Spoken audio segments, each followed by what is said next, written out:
नमस्कार दोस्तों, स्वागत है आप सभी का हमारे इस चैनल ज्ञान इन हिंदी पर। दोस्तों, अगर आप भी अपनी लाइफ में कुछ नया सीखने की चाह रखते हैं तो इस चैनल को अभी सब्सक्राइब कर ले। दोस्तों, महाशिवरात्रि पर गलती से भी ऐसे व्रत कभी मत रखना और ना ही महाशिवरात्रि पर यह 5 गलती करना, नहीं तो पूरी जिंदगी बर्बाद रहोगे। भगवान भोलेनाथ हमेशा हमेशा के लिए रुठ सकते हैं। यह गलती नजरअंदाज बिल्कुल भी ना करें। दोस्तों, महाशिवरात्रि किसी भी शुभ मुहूर्त में पड़े, लेकिन आप यह गलती कभी मत करना। महाशिवरात्रि के दिन खास तौर से व्रत रखते समय इस बात का ज्ञान आपको होना चाहिए। शिवरात्रि के दिन यह 5 गलती करना आपको भारी पड़ सकता है। इस दिन भगवान भोलेनाथ और माता पार्वती की पूजा शुभ काल के दौरान ही करनी चाहिए। ऐसे में हम यह जानते हैं कि शिवरात्रि पर क्या गलतियां नहीं करनी चाहिए जिससे भगवान भोलेनाथ क्रोधित ना हो। तो चलिए जानते हैं शिवरात्रि के दिन क्या करें। तो आप महाशिवरात्रि के दिन व्रत करें और सुबह जल्दी उठकर स्नान करें और साफ सुथरे कपड़े पहने शुभ काल में मंदिर जाकर भगवान भोलेनाथ जी को जल और दूध चढ़ाएं। इस दिन भगवान भोलेनाथ जी का ध्यान करें और ओम नमः शिवाय का जाप अवश्य करें। इस दिन आपको भोजन ग्रहण नहीं करना है। अगर आपने व्रत किया है तो सिर्फ फल खाकर ही व्रत पूरा करें। हो सके तो पूरा दिन फल ही खाएं और दूसरे दिन व्रत छोड़ें। अगर आपसे नहीं हो पा रहा हो तो आप एक समय में भोजन कर सकते हैं। दोस्तों, वीडियो शुरू करें उससे पहले वीडियो को एक लाइक अवश्य कर दें और कमेंट बॉक्स में जय भोलेनाथ अवश्य लिख दें, जिससे कि भगवान भोलेनाथ का आशीर्वाद आपको सीधे प्राप्त हो। सच्चे दिल से इस नियम को मानने वाला व्यक्ति भगवान भोलेनाथ जी को बहुत ही प्रिय होता है। अब बात करते हैं महाशिवरात्रि के अवसर पर आपको क्या गलती नहीं करनी चाहिए जिससे भगवान भोलेनाथ क्रोधित ना हो।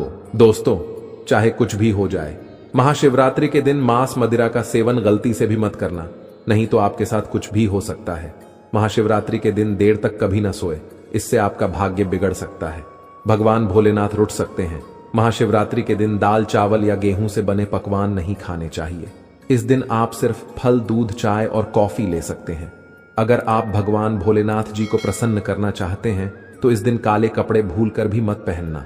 इस दिन जितना ज्यादा हो सके भगवा रंग या लाल रंग का ही कपड़ा पहने, बहुत ही शुभ और मंगलकारी माना जाता है। इस दिन पति पत्नी शारीरिक संबंध भूलकर भी ना बनाए, अन्यथा भगवान भोलेनाथ के क्रोध का सामना आपको करना पड़ेगा। इस दिन जितना ज्यादा हो सके दान पुण्य करें। भगवान भोलेनाथ को अगर खुश करना है तो यह बातें गांठ बांध ले। दोस्तों, यह पाप कभी मत करना। महाशिवरात्रि के इस पावन अवसर पर शिवलिंग पर भूलकर भी यह चीजें मत चढ़ाना, नहीं तो जिंदगी भर आपको किसी बड़ी परेशानी का सामना करना पड़ सकता है। आपका व्रत टूट भी सकता है। भगवान भोलेनाथ अत्यंत क्रोधित हो सकते हैं, जान लीजिए, नहीं तो आपके व्रत रखने का कोई भी फायदा नहीं है। तो चलिए जानते हैं। दोस्तों, नंबर 1, पौराणिक कथाओं के मुताबिक तुलसी को माता लक्ष्मी का स्वरूप माना जाता है। माता लक्ष्मी भगवान विष्णु की अर्धांगिनी है। भगवान विष्णु शालिग्राम की पूजा में ही तुलसी का प्रयोग किया जाता है। ऐसे में शिवलिंग पर तुलसी का प्रयोग वर्जित है। यह आपको पाप का भागीदार बना सकता है। ऐसा अनर्थ कभी मत करना। दोस्तों, नंबर 2, सिंदूर एक प्रकार से श्रृंगार की वस्तु है जो सभी देवियों को चढ़ाया जाता है, परंतु भगवान भोलेनाथ बैरागी हैं और वह महाकाल है, इसीलिए उन्हें सिंदूर नहीं चढ़ाया जाता। ऐसा पाप आप कभी मत करना। दोस्तों, नंबर 3, शिवरात्रि के पावन अवसर पर जितना ज्यादा हो सके आपको भगवा रंग पहनना चाहिए। भगवान भोलेनाथ अति प्रसन्न होते हैं। इस दिन काले कपड़े पहनने से बचना चाहिए और मंदिर में काले वस्त्र पहनकर कभी प्रवेश न करें। दोस्तों, नंबर 4, सभी देवी देवताओं की पूजा में हल्दी का उपयोग किया जाता है, लेकिन कुछ का मानना है कि विनाश के देवता भगवान भोलेनाथ जी को अर्पित नहीं करनी चाहिए, क्योंकि हल्दी सौभाग्य का प्रतीक है। दोस्तों, नंबर 5, पौराणिक कथाओं के मुताबिक केतकी के फूल भी शिवलिंग पर नहीं चढ़ाने चाहिए, क्योंकि एक बार केतकी के फूल ने भगवान ब्रह्मा के झूठ में साथ दिया था।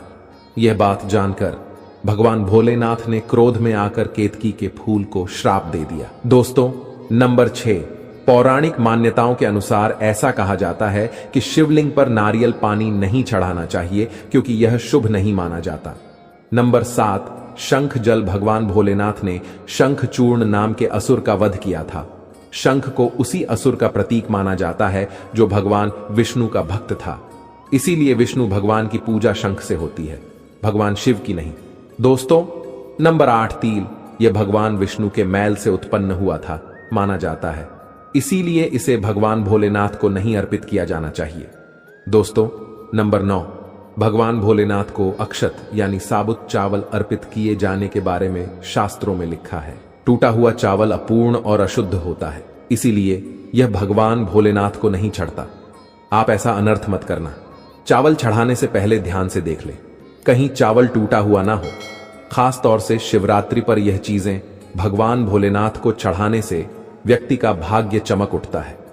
भगवान भोलेनाथ अति प्रसन्न होते हैं। दोस्तों, नंबर 11, गंगा भगवान विष्णु के चरणों से निकली और भगवान भोलेनाथ की जटा से धरती पर उतरी है, इसीलिए सभी नदियों में गंगा परम पवित्र है। गंगा जल से भगवान भोलेनाथ का अभिषेक करने से मानसिक शांति और सुख की प्राप्ति होती है। दोस्तों, नंबर 12, गन्ने का रस प्रेम का प्रतीक माना जाता है। शास्त्रों में इसे बहुत ही पवित्र माना गया है। दोस्तों, नंबर 13, 3 पत्तों वाला बेलपत्र। 3 पत्तों वाला बेलपत्र जो कटा फटा नहीं हो, ऐसा भगवान भोलेनाथ को चढ़ाएं। 3 पत्तों वाला बेलपत्र ब्रह्मा विष्णु महेश का प्रतीक माना जाता है। महाशिवरात्रि के अवसर पर बेलपत्र अर्पित करने से शिवलोक की प्राप्ति होती है, ऐसा पुराणों में बताया गया है। दोस्तों, नंबर 14, धतूरे के फल के समान धतूरे का फूल भी भगवान भोलेनाथ को प्रिय है। इसका कारण यह है कि यह सफेद होता है और औषधीय कारणों से गुणकारी होता है। मानसिक शांति के लिए धतूरे के पुष्प को शिवलिंग पर अर्पित करें। दोस्तों, नंबर 15, ग्रहों के अशुभ प्रभाव के कारण घर में सुख शांति की कमी और आर्थिक परेशानियों को दूर करने के लिए महाशिवरात्रि के अवसर पर भगवान भोलेनाथ को नाग नागिन के जोड़े समर्पित करें। इससे काल सर्प और नाग दोष समाप्त होता है। दोस्तों, नंबर 16, भगवान भोलेनाथ के सिर पर चढ़े विष के प्रभाव को दूर करने के लिए धतूरे का प्रयोग भी किया गया था, इसीलिए भगवान भोलेनाथ को धतूरा भी प्रिय है।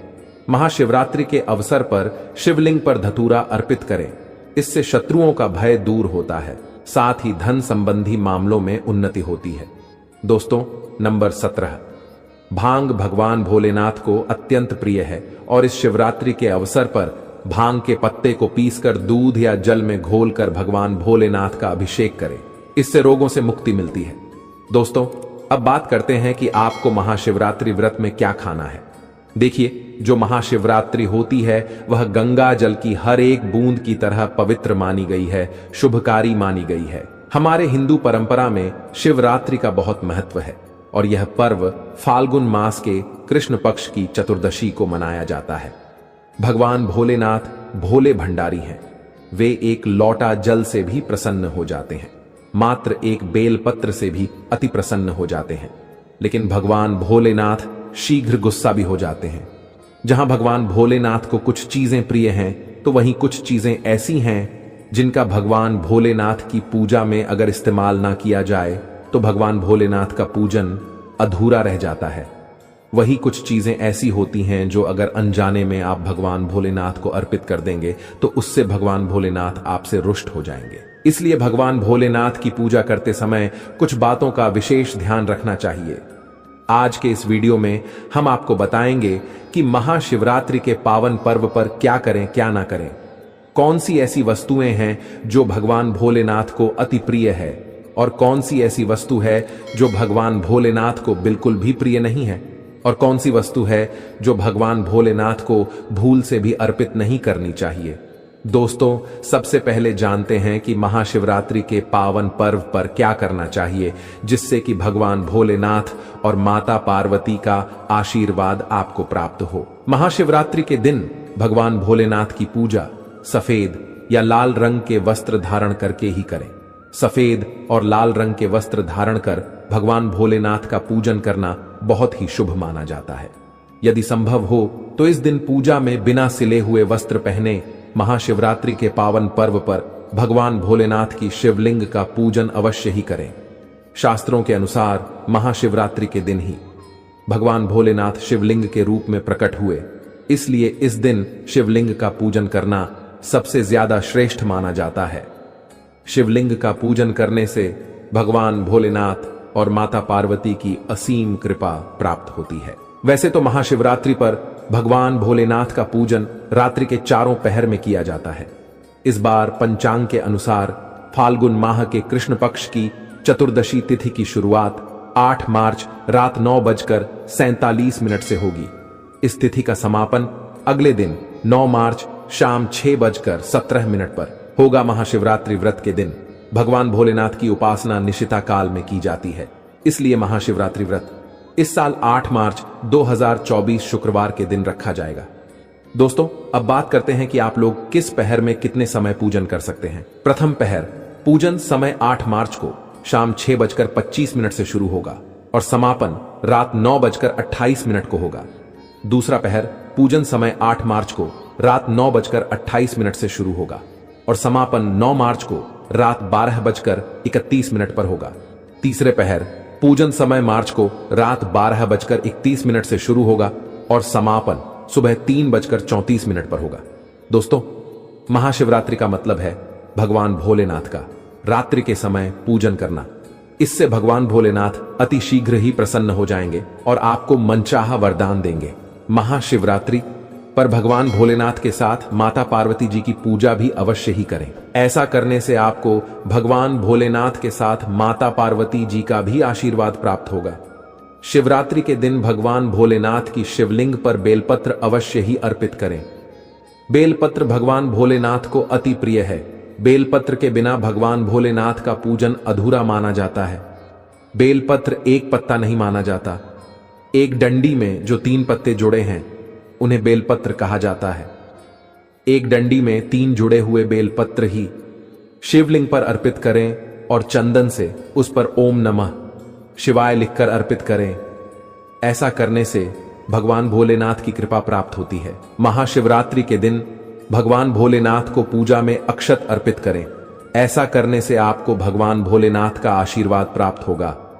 इस दिन रात्रि में भगवान भोलेनाथ का जागरण अवश्य करना चाहिए, जिससे आपको महाशिवरात्रि का पूर्ण फल प्राप्त हो सके।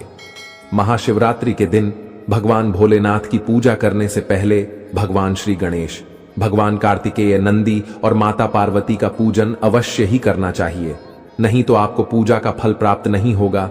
इस दिन बैल को हरा चारा अवश्य ही खिलाना चाहिए, क्योंकि बैल को नंदी का रूप माना जाता है, जो भगवान भोलेनाथ जी को अत्यधिक प्रिय है। दोस्तों, महाशिवरात्रि पर इन कार्यों को करने से भगवान भोलेनाथ की कृपा प्राप्त होती है। अब बात करते हैं कि आपको महाशिवरात्रि के दिन क्या क्या खाना चाहिए। शिव पुराण के अनुसार माना जाता है कि महाशिवरात्रि पर व्रतधारी को धतूरा अवश्य खा लेना चाहिए। भले ही आप थोड़ा सा खाएं, लेकिन खा जरूर ले, इससे व्रत पूरा हो जाता है।